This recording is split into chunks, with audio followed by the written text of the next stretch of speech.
Hello, it's me again. Hair still the same. Two fresca night. Part 6 of my 5-part video. This video will discuss what Vladimir Milosevic could do with what they can do with Russia, what Ukraine can do. So, three things right off the bat.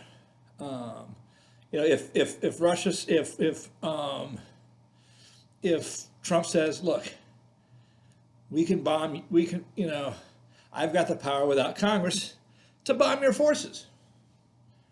And Vladimir should say, oh, yeah, you could.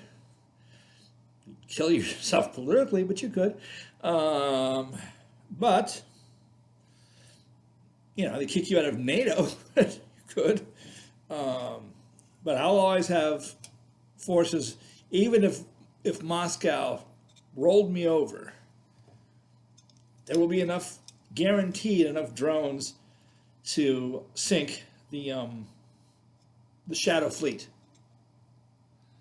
which is ferrying oil from the tankers from the docks to the tankers. I mean, they've got the capability, even in loss, to mount enough drone attacks to destroy Russia. Their oil, all of it, gone. It's one thing they could do. They shouldn't do that, of course, because they need to get the money from Russia to rebuild Ukraine. So, yeah, this may be a case where they actually need to invade and take Russia, period. Or put in not just extract concessions from them like we did to Weimar Germany, but actually say, we are the Russians, we are the Kiev Rus, and we are taking things over from Moscow, whole empire. They're the only people who have the ethnic cause to actually take over Russia. Nobody else cares about Russia. We can get other oil, we can get other rare minerals, everything. There's nothing that Russia has that we need that we can't get someplace else.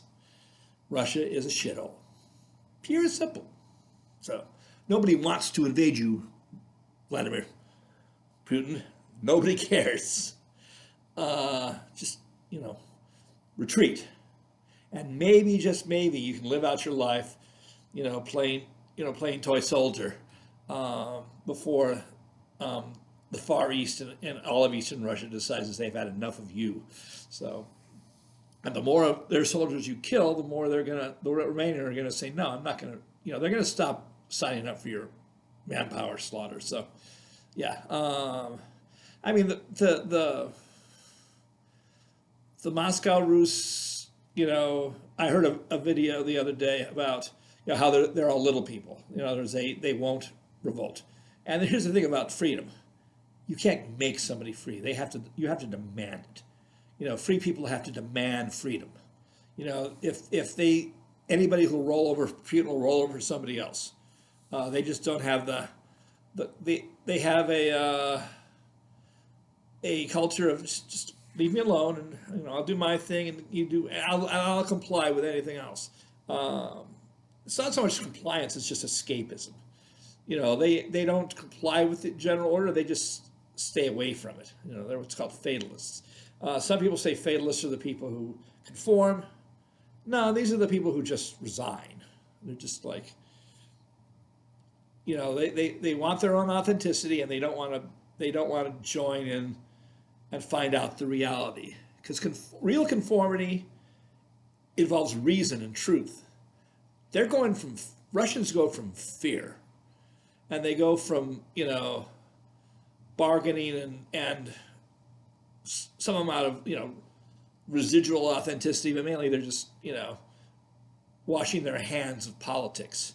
That's not conformity, that's resignation. That's two very different things. They don't obey, they just don't disobey. There's a difference there if you really think about it. So, yeah, they just don't disobey. They don't obey either, though. They just kind of exist. They're individualists. That's what you have to be when you live in frozen hell. Anyway, so Far Eastern Russia, eventually Russia's going to fall, with or without the Far East. And, the Far Eastern Russians need to have an answer to the Chinese when the Chinese just want to take them over instead.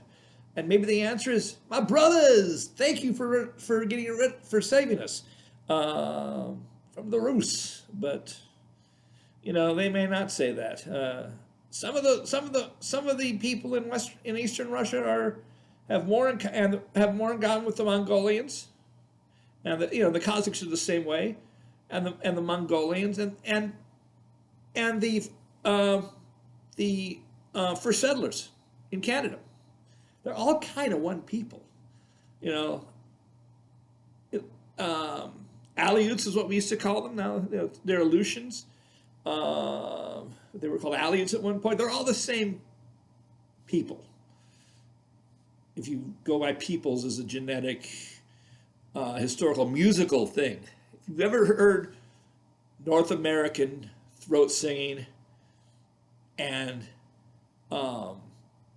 heard throat singing by Mongolians, if you don't know the languages, you wouldn't tell the difference.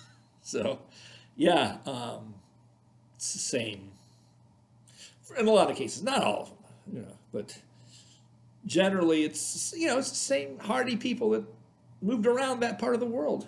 It's, they liked the cold hell, and some people moved down and became Aztecs, and some people stayed north. They're all as civilized as anybody else is, and had their highs and lows of material cooperation. The Iroquois were actually probably more modern than the people who eventually killed them off, but they just didn't know that they should kill them off and weren't as well armed. But they were socially more adept and more advanced.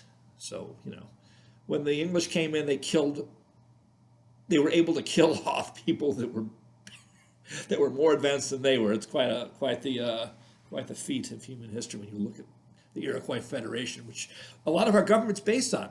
So, yeah, federal government federation, yeah, that's kind of, we copied them. They, so, yeah, and those are the people.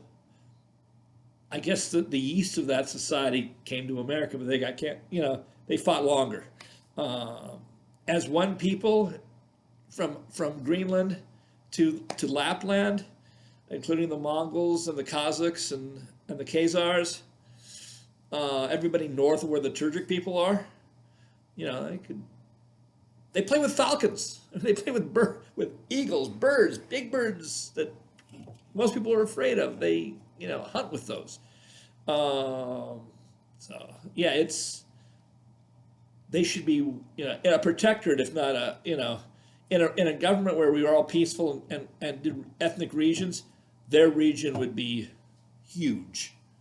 That unoccupied region of people, First Nation people, or North Nation people. Instead of First Nation, call them North Nation, because they are the northern nation of the world. So instead of calling them First Nations, call them North Nation. And that kind of captures the whole zeitgeist from Lapland to Greenland. And it starts in Lapland and goes all the way around to Greenland and not join. So amazing that.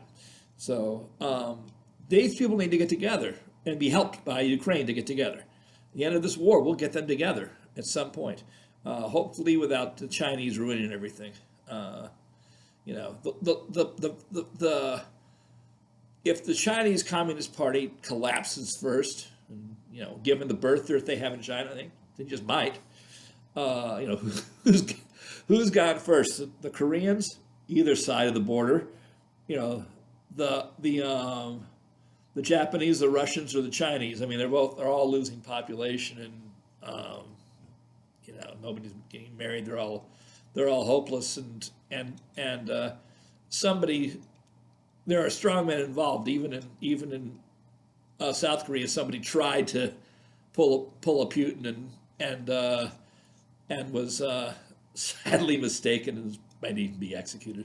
They didn't, Japan's not a bad place to live if you're Japanese. If you're not, then yeah, stay away. They're just like that, and it seems to work for them. So for the most part, anyway. So that's the Far Eastern piece, and that's the get rid of the oil piece. That, you know, somebody needs to tell Tulsi Gabbard exactly how precarious Putin's position is, and then she can, you know, call her former sponsor and, you know, and say, "My God, is this true?" Maybe she can talk some sense into the guy and tell him how bad it is for him, rather than the other way around, and telling Trump how good it is for him, because, you know, Putin's still in you know, bad shape. But what the final thing, the final third of this, the third option. So, send an expedition to Moscow. You know, it's not a major offensive that has background. Maybe a suicide mission, probably not. They've got to be able to learn how to be able to, you know, to fade. In fact, they need to test their fading ability. If they don't win, they need to test ways to and be in constant contact. The ability of Ukrainian soldiers to melt into the surroundings after attacking, because if they lose. If Trump talks them into losing, or they lose from Trumpian stupidity, there will be a guerrilla war, and the first act of any guerrilla war should be started now. You know, put a small convoy together and harry Moscow, a big convoy. Put together an army, and see how far north you can get. And then have the army escape. You know, to practice those ways to blend in to Russian society and the countryside and whatever. You know, give it a shot.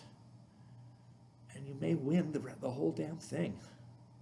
You know, if it becomes a thing, then Ukrainians and some of the Russians will come out of the woodwork and support you. That's the thing. They could win. It's the fun part of it. So, you know, just get an army together, an expeditionary force that has two things.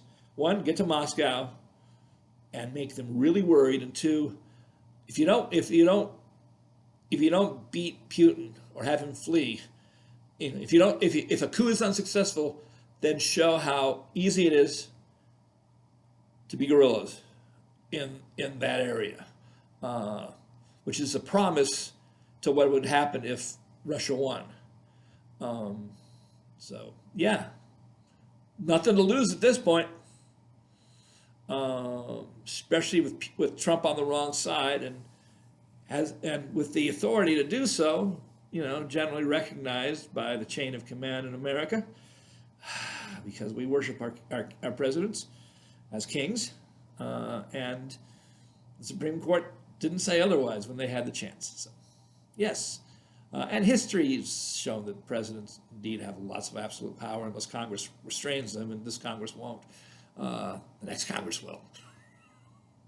You know, it's the office of the president is going to be minimized a little bit, and it's probably a good thing, if not the national legislature too. Regional government, regional VPs, regional legislatures. It's like they make most of it regional, and then that saves America.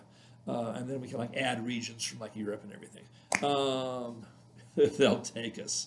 So yeah, that's you know, Ukraine's revenge.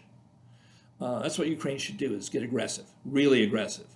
You know, put the, you know, work with the peoples of the East and help them to make their plan, you know, clandestinely, of course. You know, be ready to knock out Russia's economics, and send an expedition to Moscow and see who blinks first. I have a feeling Moscow is a pretty open road. Salva Ukraini.